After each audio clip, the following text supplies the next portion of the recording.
दरम्यान पालघर जिल्ह्यात आज हवामान विभागानं पावसाचा रेड अलर्ट दिलाय। आज जिल्ह्यात मुसळधार पाऊस होणार असल्याचा अंदाज हवामान विभागानं वर्तवलाय। त्यामुळे जिल्हाधिकारी इंदूर आणि जाखड यांनी सर्व शाळा महाविद्यालयांना सुट्टी जाहीर केलेली आहे।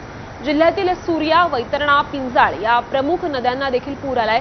सूर्या प्रकल्पाच्या धामणी धरणाचे 3 दरवाजे 50 सेंटीमीटरनं उघडण्यात आले आहेत। त्यामुळे सूर्या नदीमध्ये 10,400 क्युसेक वेगानं पाण्याचा विसर्ग सध्या सुरू आहे। पालघर जिल्ह्यात गेल्या काही दिवसापासून पाऊस आहे तो सातत्याने सुरू आहे। कालही मुसळधार पाऊस सुरू होता आणि आजही पावसाचा जोर आहे तो कायम आहे आणि ह्याच पावसामुळे जे जिल्ह्यातील नदी नाले आहेत ते सध्या ओसंडून वाहत आहेत। मी सूर्या नदीच्या काठावरती आहे। आपण पाहू शकतो सूर्या नदीला सुद्धा मोठा पूर आलेला आहे। ह्याचप्रमाणे पालघर जिल्ह्यातील सूर्या असू द्या, वैतरणा असू द्या किंवा पिंजाळ नदी असू द्या, या सर्वच नद्या आहेत त्या सध्या दुथडी भरून वाहत आहेत। तर जिल्ह्यातील जी प्रमुख धरणं आहेत त्या धरणांची पाणी क्षमता सुद्धा पूर्ण झालेली आहे।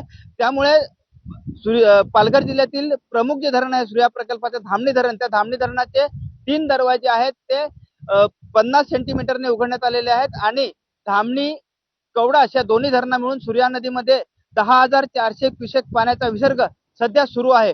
आजही पालघर जिल्ह्याला रेड अलर्ट आहे तो घोषित करण्यात आलेला आहे। त्यामुळे हवामान खात्याकडून मुसळधार पाऊस पडण्याची शक्यता आहे ती वर्तवण्यात आलेली आहे। एकूणच पाहायला गेलं तर आज शाळा आणि महाविद्यालयांना सुद्धा जिल्हा प्रशासनाकडून ह्या रेड अलर्टमुळे सुट्टी जाहीर करण्यात आलेली आहे। त्यामुळे प्रशासनाकडून नागरिकांना सतर्क राहण्याचं आवाहन करण्यात आलंय।